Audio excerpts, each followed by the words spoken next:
Hello friends. इस video में मैं आपको इस तरह का बोटनिक ब्लाउज डिज़ाइन बताऊंगी। इसको बनाने के लिए हमने मेन फैब्रिक 1.5 मीटर ली है और 1 मीटर हमारा अस्तर वाला फैब्रिक है। तो सबसे पहले हम अस्तर वाले फैब्रिक की कटिंग करेंगे। इसको 2 लेयर में इस तरह से फोल्ड करके रख लेंगे। उसके बाद हम यहाँ से ब्लाउज की लंबाई लेंगे। तो ब्लाउज की हमारा जो लंबाई है वो 16 इंच है। तो यहाँ पर हम 1 इंच बढ़ा करके 17 इंच पे मार्क करेंगे, क्योंकि हाफ इंच ऊपर और हाफ इंच नीचे हमारा सिलाई मार्जिन चला जाएगा। अब इस लाइन को इस तरह से सीधा कर लेंगे। अब यहाँ पर हमें शोल्डर की साइड मार्क करना है, तो जितना भी हमारा शोल्डर रहेगा उसका हाफ लेंगे। तो जैसा कि हमारा शोल्डर है 14 इंच, उसका हाफ यहाँ पर हम 7 इंच पे मार्क करेंगे। उसके बाद यहाँ से हम आर्म होल के लिए मार्क करेंगे। आर्म होल हमारा 6.5 इंच है, आप अपने अकॉर्डिंग रख लीजिएगा। तो इस लाइन को इस तरह से सीधा कर लेंगे और एक बॉक्स बना लेंगे इस तरह से। उसके बाद गले के लिए हम 3.5 इंच पे मार्क करेंगे, क्योंकि यहाँ पर हम बोट नेक बना रहे हैं।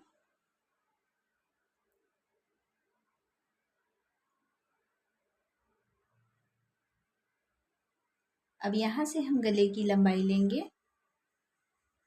तो गला की हमारा जो लंबाई है वो 5 इंच है। ये हमारा आगे का पार्ट है, यानी कि फ्रंट पार्ट ये हम कटिंग कर रहे हैं। तो आपको फ्रंट पार्ट में जितनी भी रखनी है लंबाई गले की, आप उसके अकॉर्डिंग रख लीजिएगा। अब इस तरह से एक बॉक्स बना लेंगे और गले का शेप दे देंगे इस तरह से। उसके बाद यहाँ पर हम चेस्ट का साइज लेंगे। तो चेस्ट का हमारा साइज है 38 इंच। उसका चौथा भाग लेंगे प्लस हाफ इंच एक्स्ट्रा रखेंगे टक्स के लिए।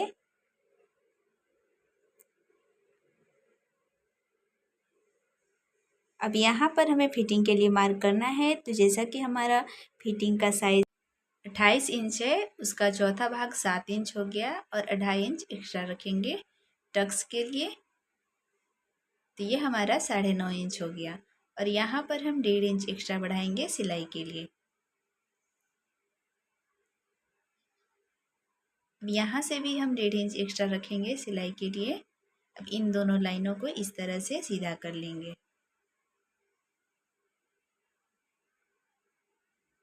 टक्स के लिए हमेशा 2.5 इंच बड़ा ही रखेंगे, नहीं तो कपड़ा हमारा कम पड़ जाएगा।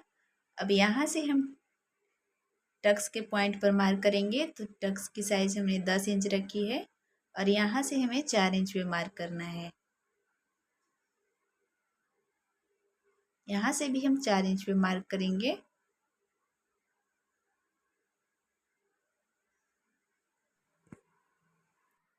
उसके बाद यहाँ से हम 2.5 इंच पे मार्क करेंगे और इस तरह से इसको सीधा कर लेंगे।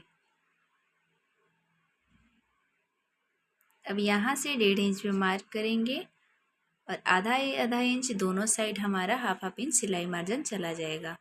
अब यहाँ से हम आर्म होल की शेप देंगे। तो यहाँ से 1.5 इंच पे मार्क करेंगे और इसको इस तरह से शेप दे देंगे। अगर आपको दिक्कत आती है तो इस तरह से बीच सेंटर से आप मार्क कर लीजिए और इस तरह से आर्म होल की शेप दे देना है।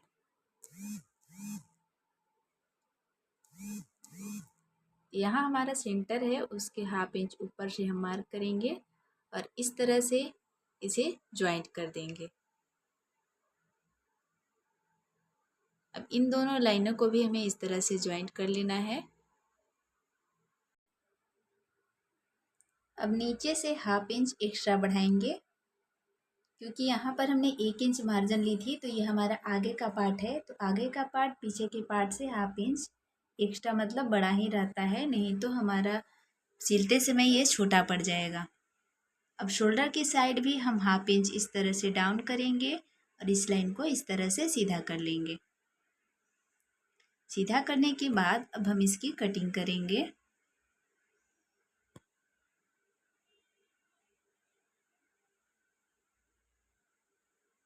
कटिंग हमारा हो गया है। अब हम बैक पार्ट यानी कि पीछे की पार्ट की कटिंग करेंगे।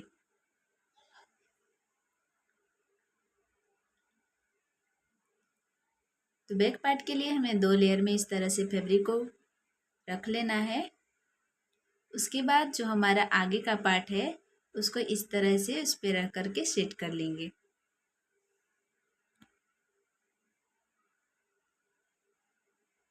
अब यहाँ पर हम बैक पार्ट में हुक बनाने वाले हैं, इसलिए 2 पॉइंट हमें आगे की साइड से एक्स्ट्रा मतलब कि ज़्यादा रखना है कपड़े को, क्योंकि हुक पट्टी के लिए हुक पट्टी सिलने में हमारा वो काम आता है।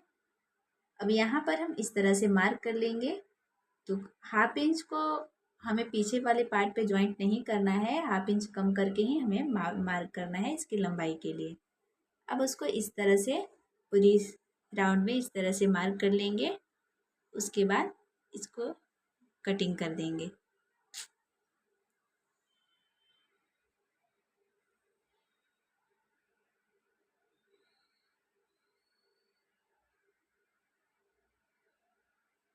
अब इस लाइन को इस तरह से सीधा कर लेंगे और इसकी कटिंग करेंगे।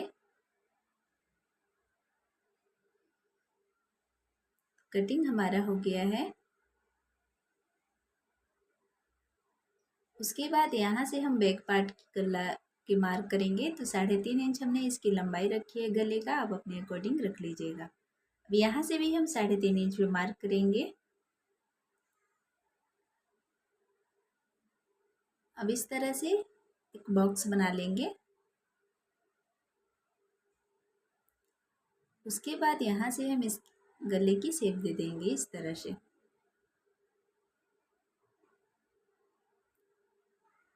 शेप देने के बाद इसकी हम कटिंग करेंगे। जॉइंट पार्ट को भी हम इस तरह से कट कर लेंगे, क्योंकि यहाँ पर हम बैक डिजाइन बनाने वाले हैं। अब यहाँ से हम टक्स के लिए मार्क करेंगे 4.5 इंच पे, और यहाँ से भी हम 4.5 इंच पे मार्क करेंगे और इस तरह से लाइन बना लेंगे।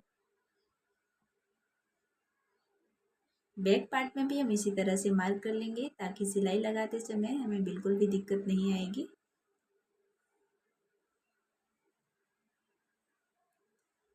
अब हम आगे वाले पार्ट को इस तरह से आर्म होल की साइड से 1/2 इंच डाउन करेंगे। डाउन करने के बाद अब हम इसके आगे वाले पार्ट की कटिंग कर लेंगे।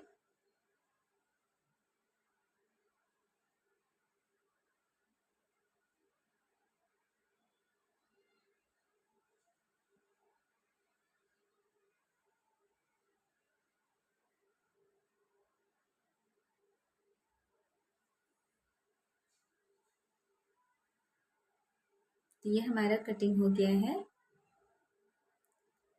ये हमारा इस तरह से आएगा। अब हम मेन फैब्रिक को इस तरह से रखते हुए अस्तर वाले फैब्रिक पर इसकी कटिंग कर लेंगे, जैसे कि नॉर्मल ब्लाउज में करते हैं उसी तरह से हमें इसकी कटिंग कर ली है।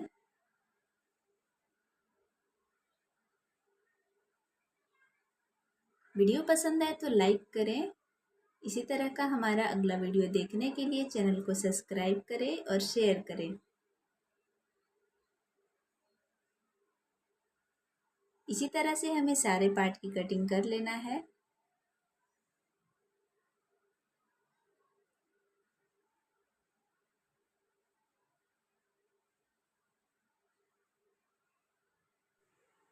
बैक गले में हम इसकी डिज़ाइन बनाने वाले हैं। अगर आप देखना चाहते हैं तो उसकी भी वीडियो मैं अपने चैनल पर अपलोड कर दूंगी, वहाँ से आप जा कर के देख सकते हैं।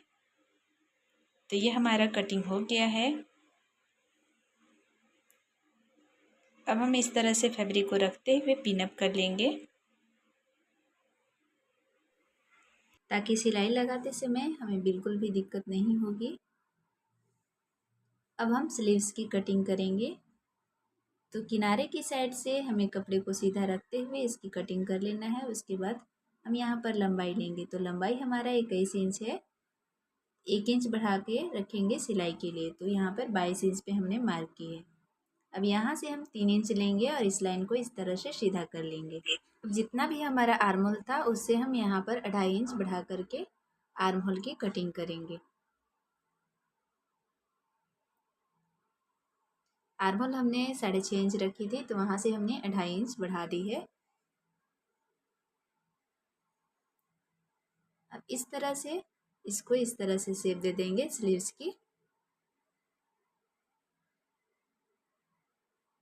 अब यहाँ पर हम फिटिंग के लिए मार्क करेंगे 4.5 इंच पे और 1.5 इंच एक्स्ट्रा रखेंगे सिलाई मार्जिन के लिए।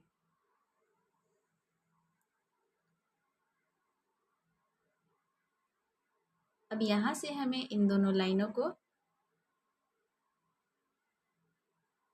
जोड़ देना है।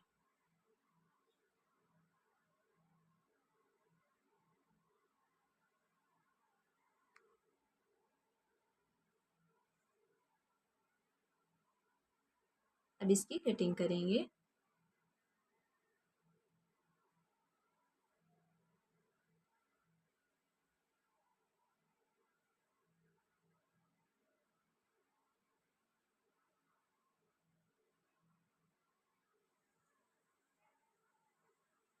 कपड़ा थोड़ा हमारा मुड़ा हुआ है क्योंकि लाइट की वजह से मैंने इसे ऐसे ही कटिंग कर दी थी।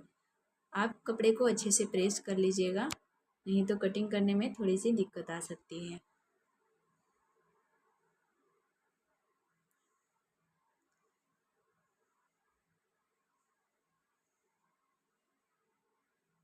अब हम आगे वाले पार्ट को 1/2 इंच डाउन करते हुए इसकी कटिंग करेंगे।